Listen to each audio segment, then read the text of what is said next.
Et bonjour, bienvenue sur la chaîne. On va parler de yoga, une autre posture aujourd'hui, Tula Dandasana, qui est une posture d'équilibre, mais pas que, de concentration aussi. Il faut faire beaucoup d'efforts parce que déjà on est en équilibre et vous allez voir, il faut essayer de garder une gratitude dans la posture du mieux que l'on peut. Tout ça en respirant tranquillement.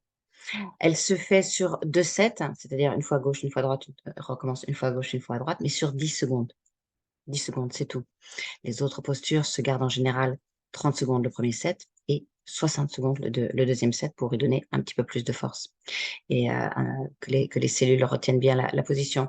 Donc celle-ci, vraiment que 10 secondes parce que c'est une posture très difficile à tenir. On va passer tout de suite directement à la posture, comme ça vous allez pouvoir voir ce qui se fait et ce qui ne se fait pas, évidemment, c'est le but.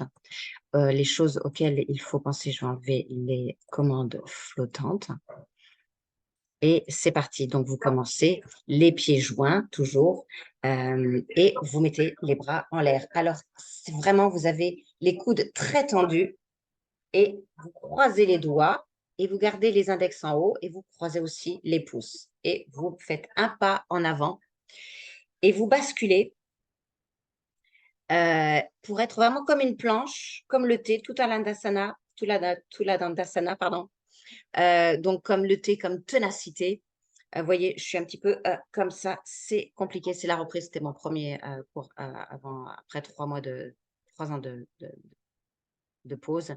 Et là, le côté gauche, il faut bien évidemment serrer le genou de terre, rester en position parallèle, bien que le pied en arrière qui est levé soit bien tendu et surtout bien garder évidemment je vais éteindre, fermer, voilà,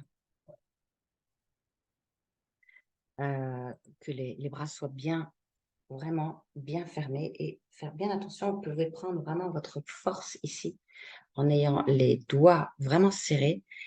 C'est vraiment tous les doigts qui se croisent, hein, dans le Bikram. Quand on dit croiser les doigts, c'est même les petits et même les pouces. Là, il y a vraiment une force énorme. Donc, on fait bien attention parce que de là, on peut prendre la force pour rester les 10 secondes. Et voilà. Et tout ça, là, c'est bien fermé. Il n'y a pas de jour. Tout est bien fermé.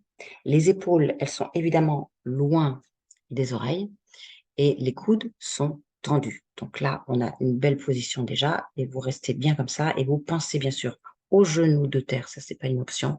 Le genou de terre, il est tendu et si vous avez arrivé à penser à autre chose, eh bien, il faut rentrer le ventre bien sûr et tendre le genou derrière et le pied aussi. Voilà, et comptez 10 secondes et continuez toujours à évidemment respirer et vous allez gagner en équilibre et en force même rien qu'en restant que 10 secondes dans cette position, en le faisant droite-gauche, droite-gauche. À très vite pour une nouvelle posture de yoga. Prenez bien soin de vous.